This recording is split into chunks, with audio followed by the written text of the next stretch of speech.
मैं तो कहूंगी बजा के ढोल गिरधर मेरा है। मैं तो कहूंगी बजा के ढोल गिरधर मेरा है। तो कहूंगी बजा के ढोल गिरधर मेरा है। मैं तो कहूंगी बजा के ढोल गिरधर मेरा है। तो कहूंगी बजा के ढोल गिरधर मेरा है। गिरधर मेरा है, गिरधर मेरा है, गिरधर मेरा है, गिरधर मेरा है। मैं तो कहूंगी बजा के ढोल श्री राधे मेरा है। तो कहूंगी बजा के ढोल गिरधर मेरा है। दोनों हाथ लगा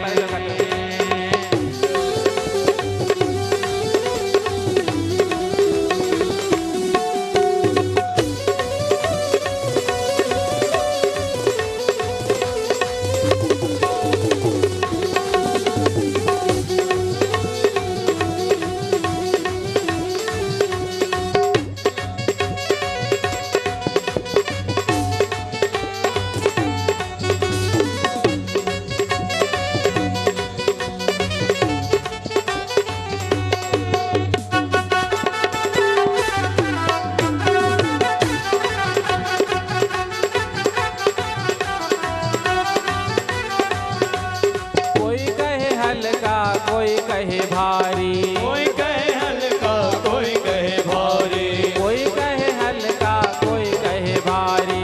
कोई कहे हल्का कोई कहे भारी। या तराजू तो गिरधर मेरा है।